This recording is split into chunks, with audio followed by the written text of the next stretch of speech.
Hola, nuevamente los saludo para hacer entrega de este trabajito ofrenda para el Centro Holístico Providencia AC dentro del curso técnico de lo sagrado. Saludo respetuosamente al sumo sacerdote maya Halan Iling Palanquín y entrega a su servidora Natalia Soto. En esta ocasión hablaremos con respecto a la economía en el virreinato.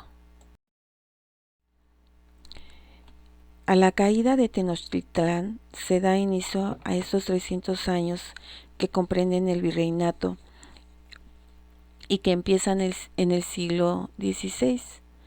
Es ahí cuando se funda la Nueva España. Con la llegada de los conquistadores se produjo una catástrofe económica de mayor envergadura que las epidemias de la peste negra que asolaron a la Europa, al tiempo que trastocó el orden social e impuso un nuevo cambio. Esto sucedió en España. En la Nueva España, por el contrario, fue una época de una economía creciente. En fin, la conquista significó una profunda y dramática metamorfosis, una mutación de los habitantes de las sociedades indígenas. Los cambios de esta sociedad fueron muchos, como por ejemplo, hubo cambios en la situación de los indígenas, el cambio de su lenguaje, la cosmovisión, la importancia de las autoridades eclesiásticas, hubo miedo al Santo Oficio, hubo una división política, se establecieron nuevas ciudades españolas, hubo una nueva constitución y funcionamiento de las autoridades, hubo una forma de sociedad diferente que fue en la colonia fueron las castas, hubo unas enormes y grandes manifestaciones culturales y artísticas, se dio el mestizaje, ahí se empieza la mezcla entre conquistadores y conquistados, mezcla que hoy define el carácter actual de nuestro destino latino o hispanoamericano. Sin embargo, este acontecimiento es importante para México y para todo Occidente, para todo el mundo, ya que desde ese momento América forma parte justamente del mundo. Antes no estaba dentro del mundo América. Veamos aquí cómo es el territorio de la Nueva España. El territorio del virreinato en este momento era más extenso que la geografía que actualmente tenemos, como podemos observar en la imagen, ya que abarcaba de América Central, Guatemala, El Salvador, Nicaragua, Honduras y Costa Rica, incluyendo al Golfo de México, al Mar de las Antillas.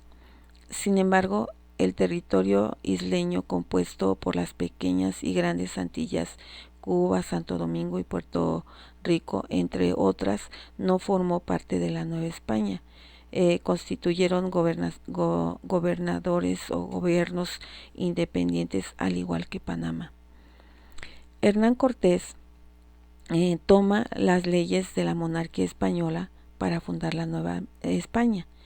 Sin embargo, él no desaprovecha la estructura que ya existía en ese momento por la dominación de los mexicas para someter a cada señorío.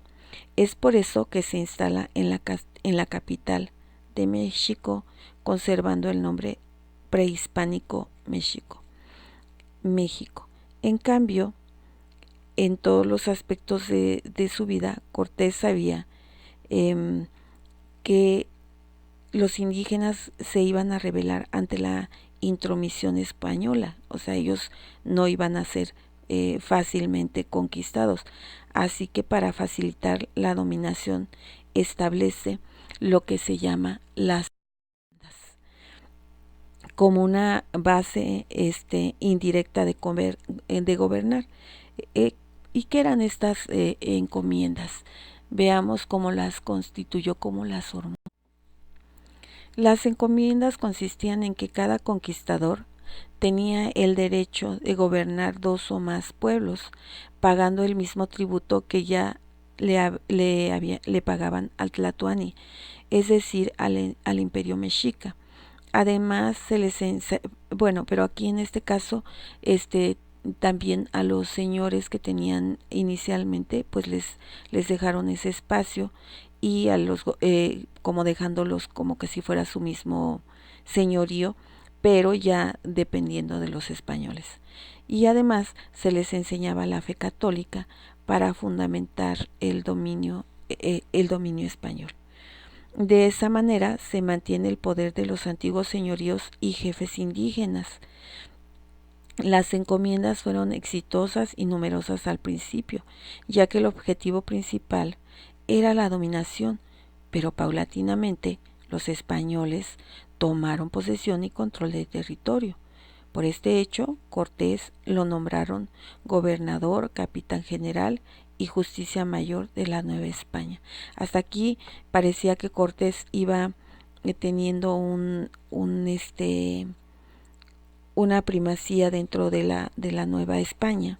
Sin embargo, después podremos ver que a Cortés, a final de cuentas, solamente le dejan el marquesado del Valle de Oaxaca, propiedad que era de él y de sus descendientes, que incluía un conjunto de vastos territorios donde los marqueses tenían la jurisdicción civil y criminal, y derecho a conceder tierras, aguas y bosques, y dentro del cual se hallaban sus principales posesiones. Así, esto fue lo que a final de cuentas Cortés obtuvo.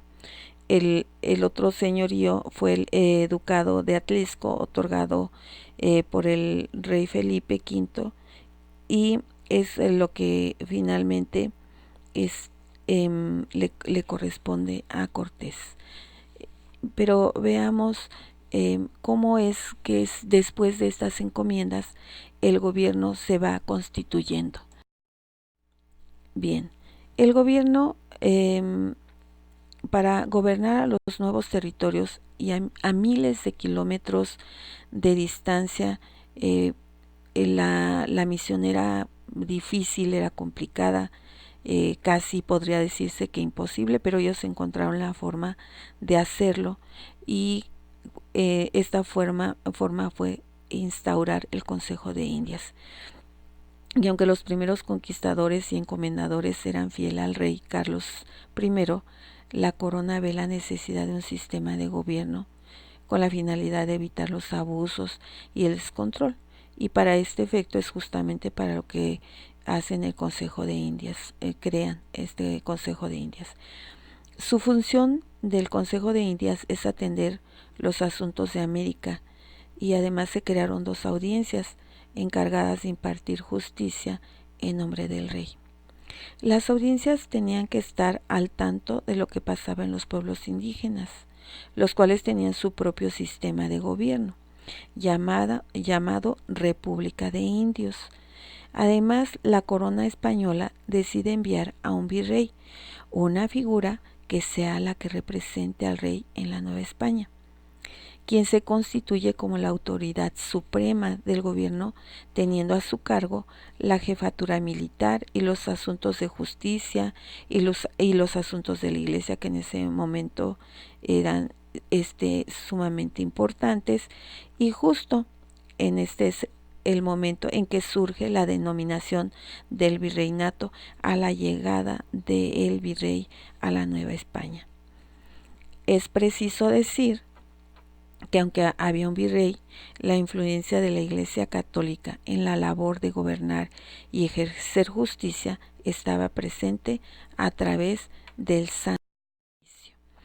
Como los indígenas estaban apenas aprendiendo la fe católica, bueno, aquellos que empezaban a aprenderla, bueno, estaban exentos de los castigos.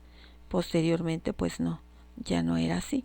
Aunque parecía que el virrey tenía el poder absoluto, pues como podemos ver, no era así. Sus alcances políticos eran limitados, ya que el rey de España constantemente enviaba inspectores que velaban los intereses de la corona española.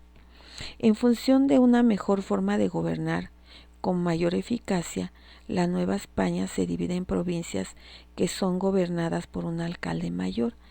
En esta división, los gobernantes o los gobernados por un alcalde mayor, con esta división los pobladores más, las poblaciones más grandes van a recibir el nombre de ciudades o villas, contando con su propio ayuntamiento. En los ayuntamientos se agrupaban las autoridades, quienes eran encargadas de construir urbes semejantes a las urbes españolas, tal como sucede ahora. Eh, al consolidar el gobierno virreinal, se posibilita la expansión del territorio que creció al norte, es decir, se empiezan a hacer expediciones numerosas en busca de el preciado metal que en ese momento era la base de la economía, que es la plata, y con estas nuevas expansiones, excursiones, expediciones, fue que surgieron las nuevas ciudades que vivieron un apogeo gracias a esta actividad. Después, claro que la sociedad formaba parte importante de esta construcción. Y vemos que para la sociedad había dos, la élite novohispana, que era muy importante. En ese momento los títulos nobiliarios, así como el origen familiar, eh, eran muy importantes, y tanto la nobleza española y la nobleza indígena gozaban de estatus. Además de lo anterior, se estableció un esquema de distinción social basada en los rasgos físicos y en el color de la piel. Con la mezcla de sangre y de razas y el poder económico, estos dos eran los que determinaban este esquema de distinción social que se llamó el sistema de castas, de la que surgieron los criollos, los cambujos, los mestizos, los zambos, y era muy importante pertenecer a alguno de estos grupos de castas para ser tomados en cuenta. O sea, las castas eran importantes, y al igual que la élite novohispana con sus títulos nobiliarios. Entonces había una separación de estas dos formas de relacionarse. Y después de esto, algo que es muy importante es la conquista religiosa, no solamente la conquista de las armas, sino había que cambiar toda la cosmovisión de esta sociedad. Incluso en este sentido de pertenecer a alguna casta, alguna élite, eh, era importante también pertenecer agruparse aquellas personas que tenían un oficio, pertenecer a un gremio determinado, también cobró importancia en este contexto. Así fue que conformaron corporaciones que les permitían defender su gremio ante las autoridades. Y claro, aquí vemos la conquista religiosa, y por supuesto que es la que más impacta eh, a los indígenas por el cambio, como les decía anteriormente, de su cosmovisión. Eh, el pueblo indígena tiene que cambiar todo, toda su cosmovisión, adaptarla a esta nueva cosmovisión. Estas dos cosmovisiones se juntan, se integran, se traslapan y forman lo que actualmente conocemos como el catolicismo. Bueno, esta tarea evangelizadora fue complicada, por supuesto, ya que los indígenas se rehusaban a abandonar a sus dioses y adoptar una nueva religión, una nueva cosmovisión. Para esta conquista hubo la necesidad de derrumbar muchas de las construcciones prehispánicas, y su material fue reutilizado para construir iglesias sobre las pirámides. Por eso es que sabemos que pues hay, aunque se perdió mucho de esto, en realidad no se perdió porque ahí está toda este material sacramentado por la sangre de los indígenas, por su cosmovisión, continúa ahí. Aunque simbólicamente con los conquistadores acababan con las creencias antiguas e introdujeron la nueva religión, pero esta conquista no se logró al 100%. Posteriormente, pero esta conquista es muy importante para la monarquía, dado que en Europa en esos momentos se luchaba contra la expansión del protestantismo. Era necesario incrementar el número de fieles y para esta conquista los españoles se valen de los frailes, así que los primeros en llegar a la Nueva España son los franciscanos, y en menos de 10 años otras órdenes ya estaban instaladas. Entre estas órdenes se encontraban los dominicos, los agustinos, los jesuitas, etc. Ellos fueron muy importantes porque fueron los encargados de adoctrinar a los indígenas, para lo que fue necesario construir templos, monasterios y escuelas.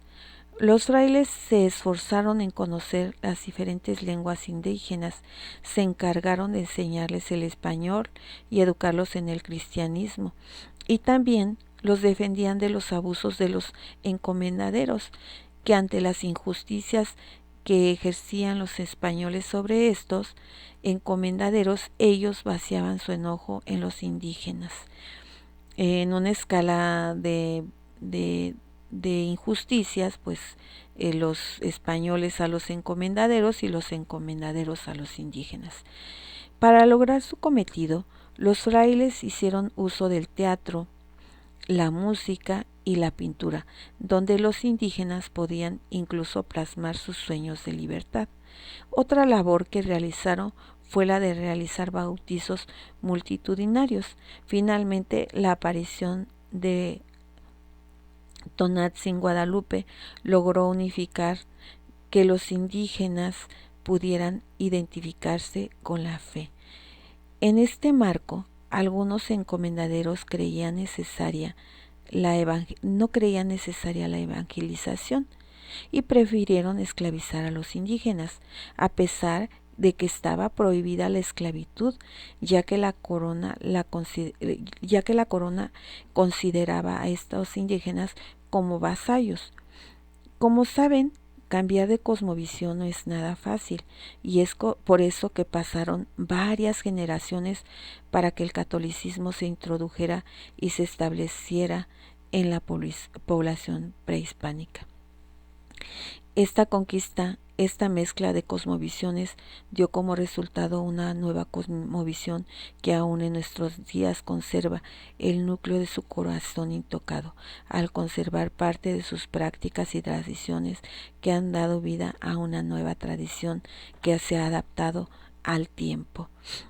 Y veamos qué es lo que sucede, además también dentro de la colonia de la Nueva España, del virreinato y el desarrollo que se da en otros aspectos como el arte y la cultura, donde la arquitectura, por supuesto, tiene un papel importante.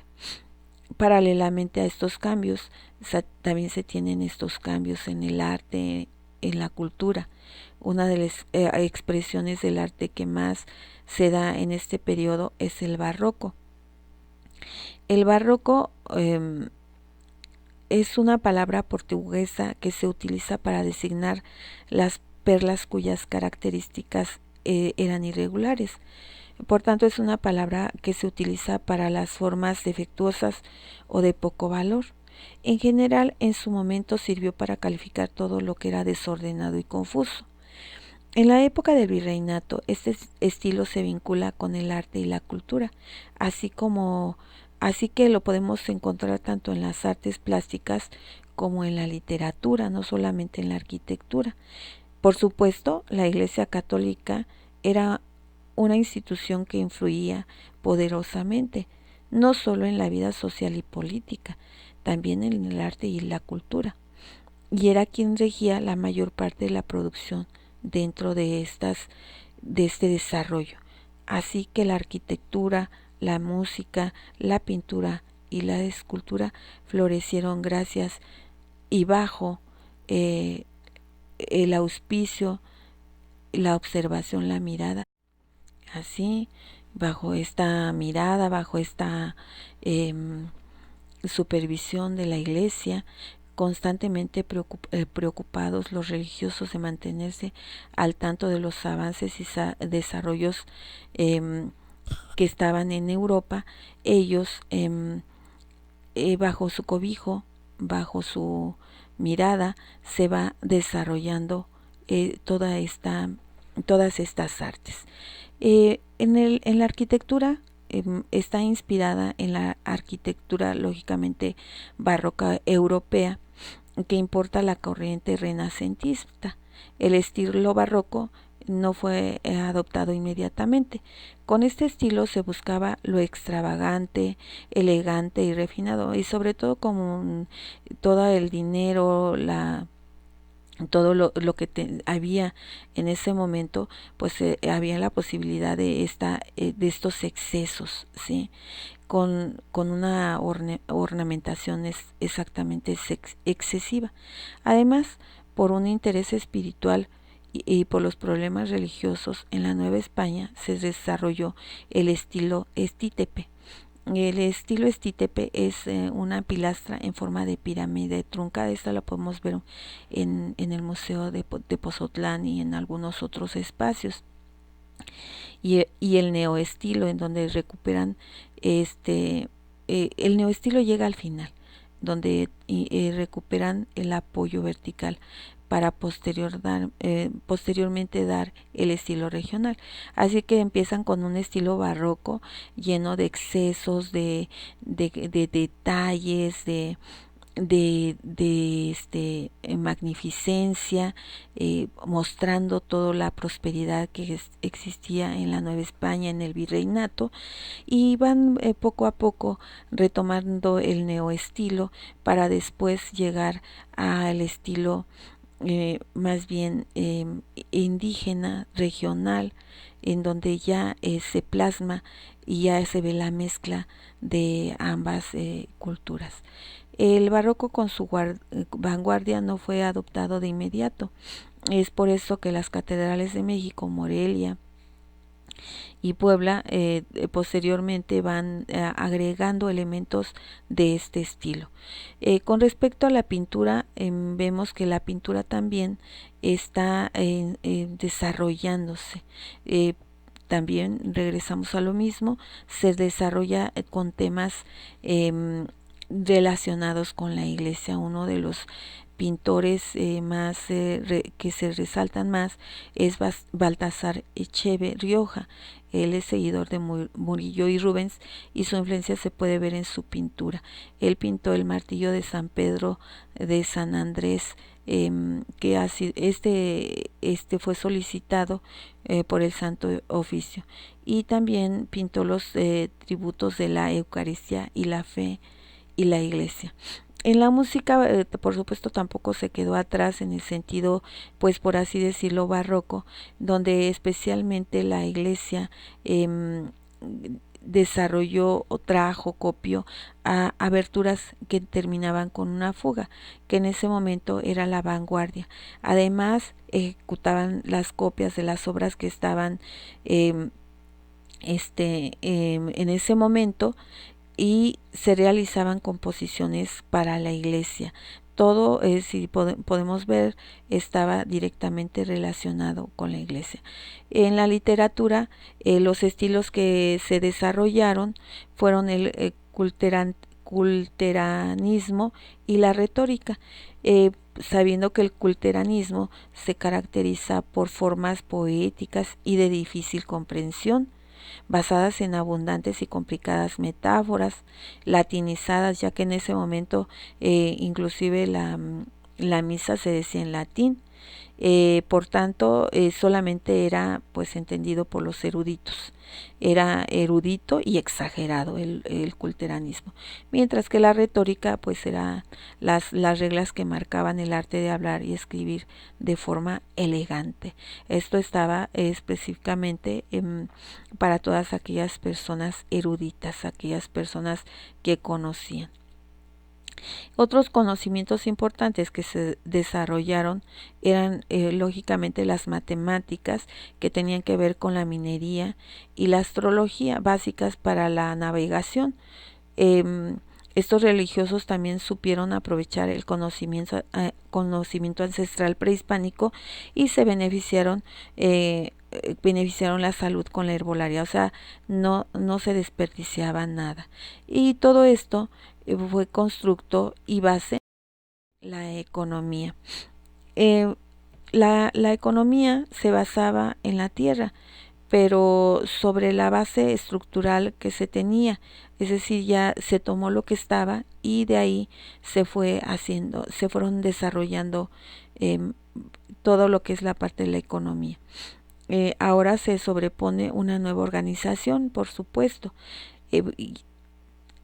Ahora los señoríos se van convirtiendo en las haciendas, en grandes latifundios, ya en manos de los colonizadores. La población indígena ya sometida, como lo vimos por medio de la institución de las encomiendas, por medio de la iglesia, de esta conquista religiosa. La Nueva España era rica en plata, así que junto a la agricultura surgió la explotación minera del oro, la plata, bronce y cobre. La minería se vuelve fundamental en las relaciones de comercio entre España y Europa, entre la Nueva España, los novohispanos y Europa. Y con ello, Nueva España se situó en el centro del comercio mundial. De las minas de Zacatecas salieron el metal que alimentó la expansión comercial europea y asiática, y también los ingresos que sostuvieron durante siglos el aparato administrativo y militar de la monarquía hispana en el viejo continente y en la propia colonia.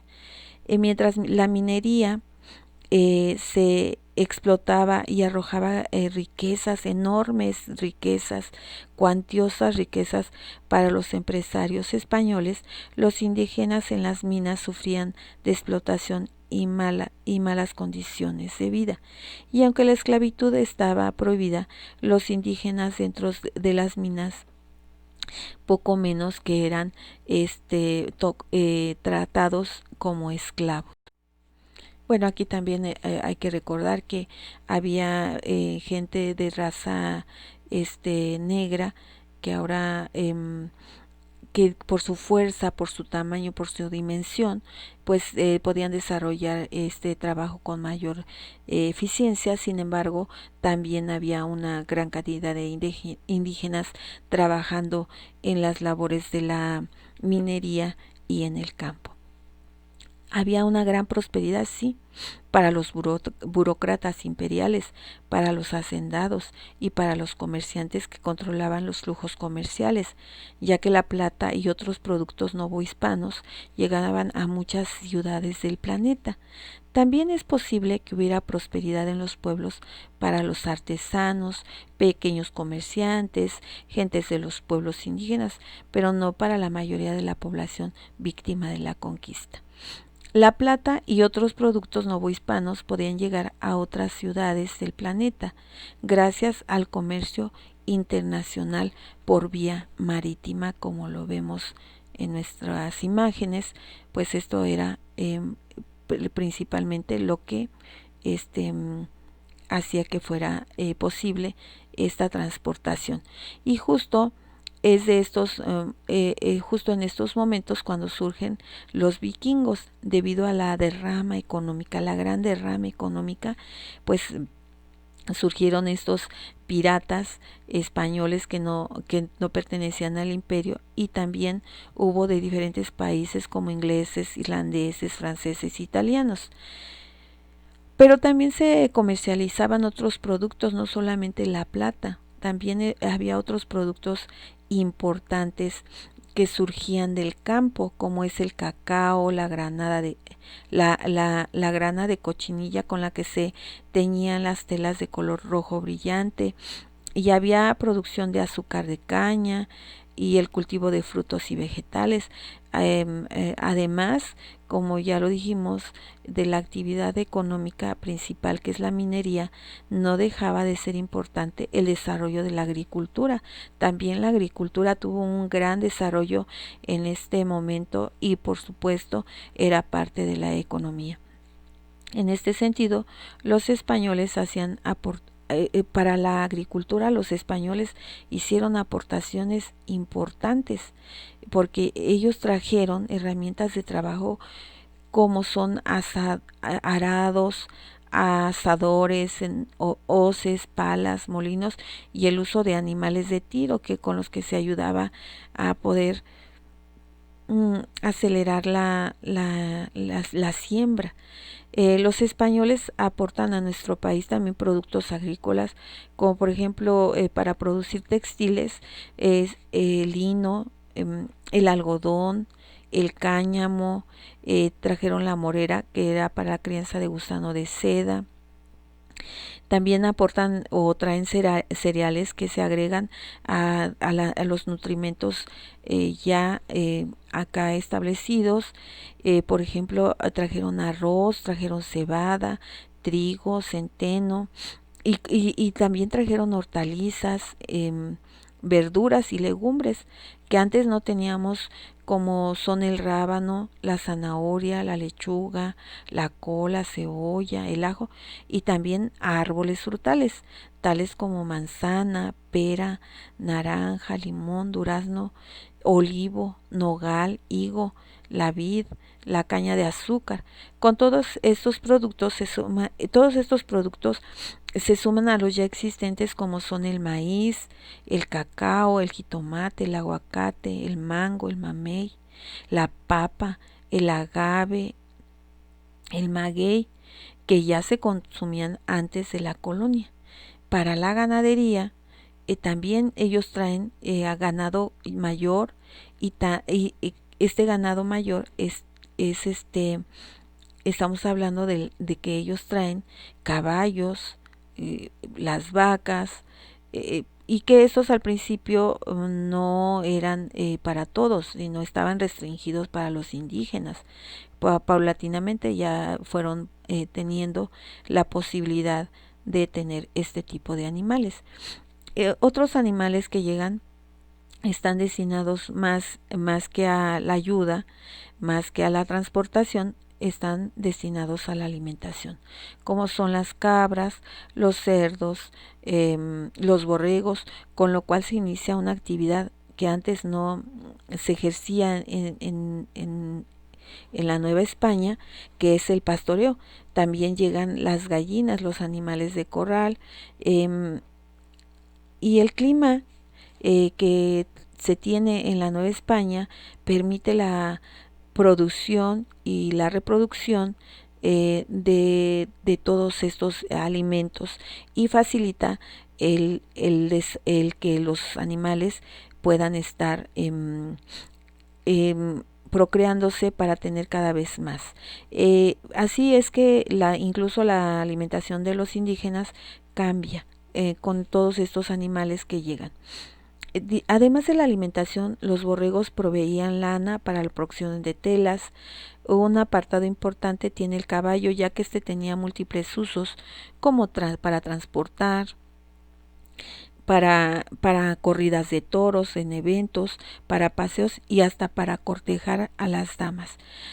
Mientras el comercio externo se centraba básicamente en la exportación de alimentos, más bien de productos mineros y de algunos alimentos considerados exóticos, hasta ese momento desconocidos en Europa y Asia, como el cacao y el maíz, transportados por vía marítima, como ya dijimos anteriormente, y a esto se debe el crecimiento de los puertos como Veracruz, Acapulco.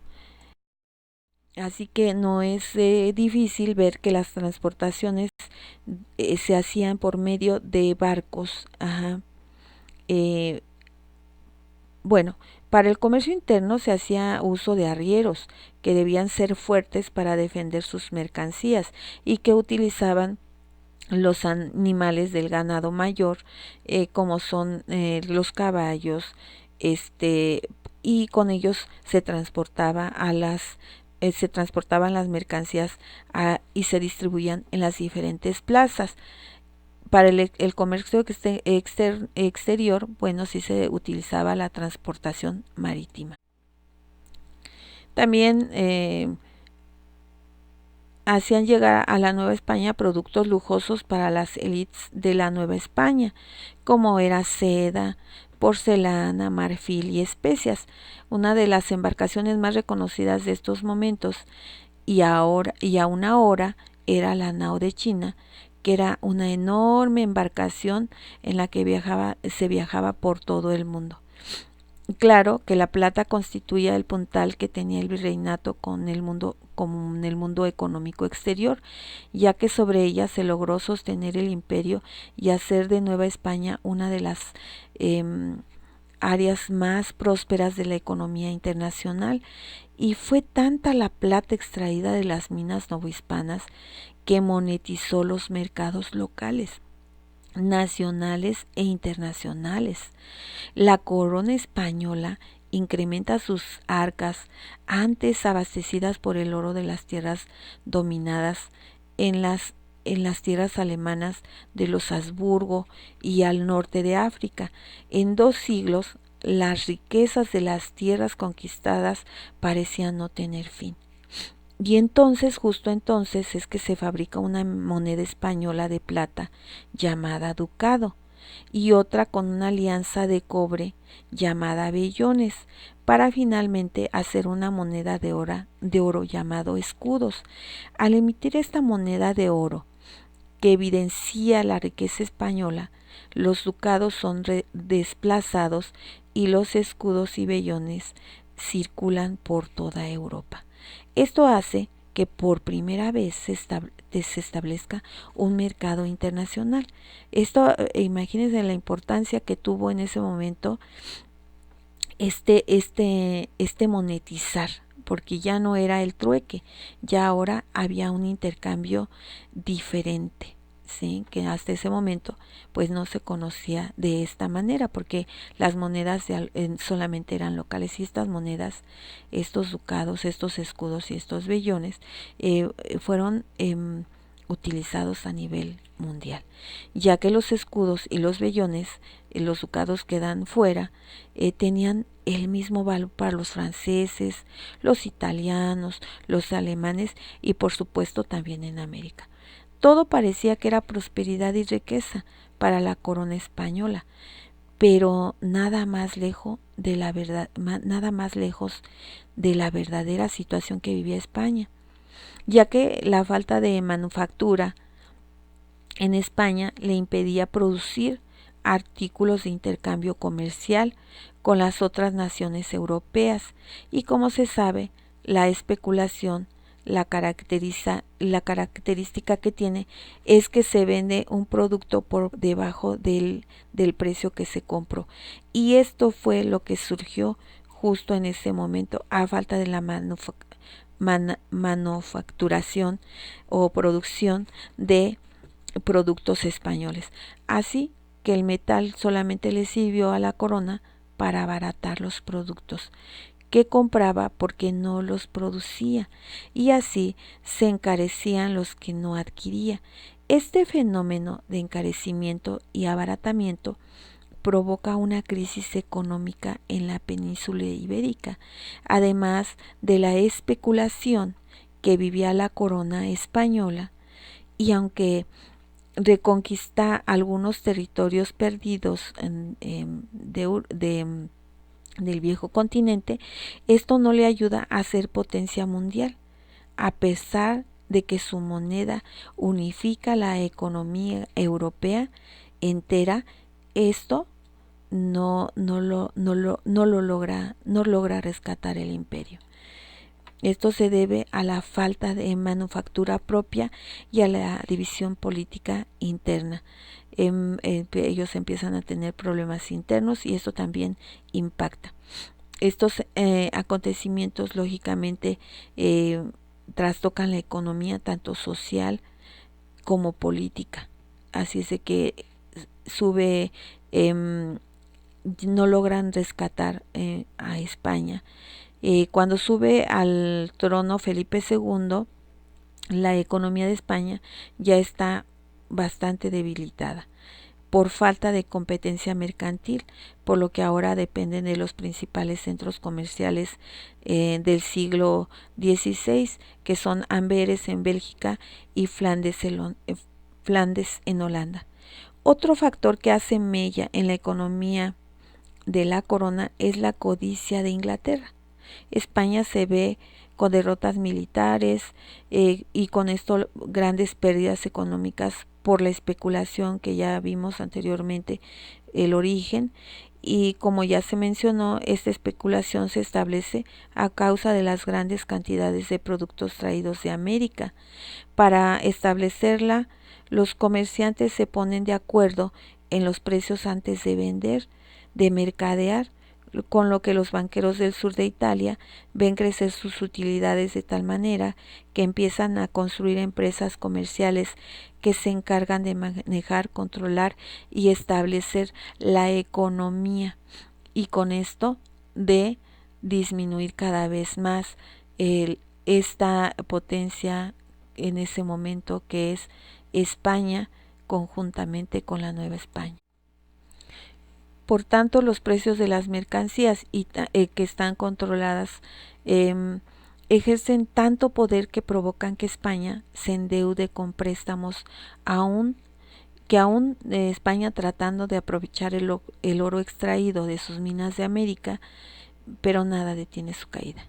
Finalmente, al llegar los intendentes a la Nueva España, y al tener mayor control de los recursos por parte de la corona, aunado a la venta de los cargos políticos al mejor postor, esto último beneficia a los criollos, que tuvieron la posibilidad de ascender a cargos que, aunque estaban por debajo de los cargos ocupados por los peninsulares, logran llegar a estos cargos más altos. Así que mientras la colonia se ocupaba de obtener más y más riquezas de sus colonias conquistadas, las diferencias sociales entre los ricos y pobres se acentuaba cada vez más en la Nueva España. En el virreinato empezaba a ver su caída. Además de estas diferencias sociales, se establecen nuevos impuestos ahora a las actividades productivas como la minería y el comercio, con el pretexto de hacer más eficiente la administración de sus colonias. Los Borbones, que regían a España desde el siglo XVIII, determinan el pago de este impuesto, es decir, hacen más y más la carga y hacen cada vez más presión para los mestizos, para los novohispanos. Y no solo es el impuesto, además la corona controló una parte del ahorro de los indígenas, con la promesa de utilizar estos recursos en la prevención de desastres y epidemias. Y con esta medida el descontento se generalizó, y como una medida de protección piden el amparo del rey. Se presenta una aguda crisis en productos de las transacciones. Se presenta una aguda crisis, los productos de las transacciones sociales, los producto de las tensiones sociales, las injusticias hacia los indígenas, aunado al sentimiento criollo de legitimidad monárquica. Por este tiempo, Napoleón Bonaparte invade España, colocando en el trono a su hermano José I. Es una infinidad de cambios que se empiezan a suceder, y con esto empieza a surgir un nuevo sentimiento entre los criollos, entre los habitantes de la Nueva España. Surge una palabra: independencia. La independencia va a marcar el fin de este tiempo llamado el virreinato, de estos 300 años de paz, de economía, al menos en la Nueva España, ya que como podemos ver en España pues no estaba sucediendo eso, y surge esta palabra, independencia, eh, de un rey, independizarse de un rey al cual no han conocido. Esta idea de independencia se va permeando